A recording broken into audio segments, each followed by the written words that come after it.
Suasion. So what do we mean by open market operation? Open market operation has to do with selling of securities like bonds, shares, stock, something like that. When there is too much money in circulation, people have money. It means there will be a lot of people will be chasing goods. So we can say that too much money will be chasing fewer goods. That is inflation. So when there is inflation, it means you have money, you are too relaxed, you are happy. So what commercial bank will do using this open market operation is that they will now sell bonds to you, sell shares. They will give you that paper and collect money from you. So with that, by selling bonds and collecting money, they will help to contract the economy. You understand? And at the same time, if they want to pump money in circulation, they will buy bonds from you and sell and give you money. So by giving you money, there will be too much, there will be money in circulation. That is how they regulate. That is open market operation. Then interest rate, this one also they can increase it or reduce it. When do they increase, when they decrease? You increase interest rates. You increase interest rates when you want to motivate people to come and save. So it means you have too much money on you. There's too much money in circulation. So how do we collect this money? We have to increase interest rate. So when commercial banks increase interest rate, it means they want to contract the economy. So and if they want to expand it, what do? They will reduce interest rate. So that people can come and borrow money and pay lesser interest rate, a very less interest rate. Are we understanding? So that is interest rate. The special deposit, this one they use it mainly during inflation.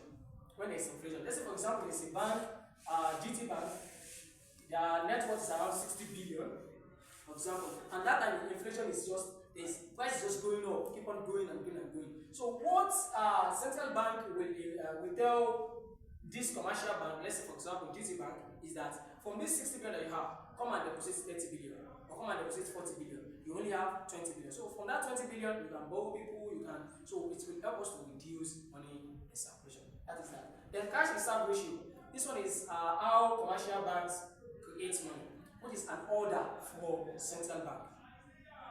Are we understanding? It's like an order. They just tell them, do this. So cash reserve ratio is like if I deposit 1,000 in one bank, commercial bank will be, they are instructed by the central bank to deposit, to reserve 10% of that 1,000. So they will only reserve 1,000 in their bank. So they can borrow people 900 naira. So if there is too much money in circulation, they want to collect it. What do? It means the money they will borrow people will reduce. So what will they do to that cash reserve ratio? They will increase it from 10% to 50%. So if they increase it from 10% to 50%, if I borrow 1,000, if I deposit 1,000 naira in my bank, they will only borrow people 500 naira. And at the same time, if they want to pump money in circulation, they will reduce cash reserve ratio. Then this persuasion is just a persuasion, where commercial banks will be persuaded by the central bank that you go and have your branch in the village where people are not, your bank are not known, your bank is not known, and others like that. So they will have their branch there so that they will be increasing, and they want to include people in the financial system. That's what we call financial inclusion. So all these are functions of central bank, or you call it monetary policy tool. These are the tools that we use to regulate money supply. Then what is fiscal policy? Fiscal policy are policies that are used by the government. There is a difference between central bank and government. It's just here in Nigeria we used to mix it, where government, the federal government will now they start having relation with central bank. They are different.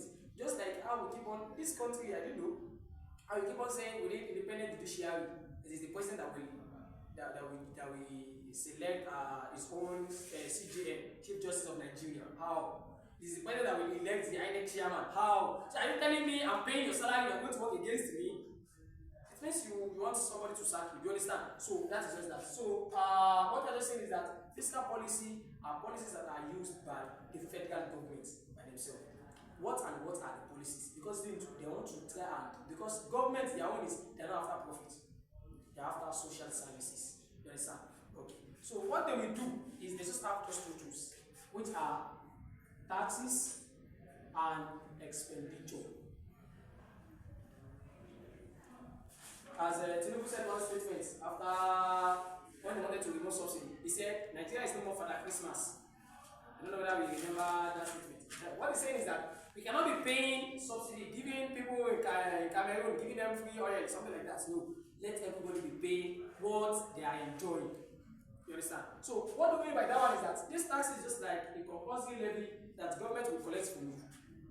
It is when government collects money from you, they will now spend. That is why when we talk about aggregate demand, we used to say that taxes equals to government. Aggregate tax, it is what you save, how government tax you, that government will now spend. Tinubu, your governor, they will never spend money from their pockets. It is what they collect from you. But in a situation whereby government did not tax you at all, you just see that they are spending money, all this net fund, all this, they are just giving you free money, it means somebody is paying by borrowing. They can borrow from China, borrow from India, anywhere. Or it can be grants. Let's say we give subsidy to health, something. You understand, something like that. So that is that. So these two are the tool of fiscal policy. The tax. So when they tax you, they will now spend that money in form of expenditure. They will build schools, construct schools. Look at like Calabar, Lagos, Calabar, Coastal Road. That's one too. It's expenditure. They will spend money from your taxes. And if they don't collect tax from you, they borrow. Once they borrow money, they will still collect it from you because you didn't want to pay for it. This is how we understand it. So these are the functions of, these are the tools used by fiscal policy and the one used by monetary policy. So these two combined is what we call stabilization policy. They are what we use in stabilizing the economy. If the economy is too high, that is, it is booming, peak, what do? We try to compress it. And if the economy is down, we try to bring it up. Do you understand? Under business. So this is what we have to explain under stabilization policy. We can pause down.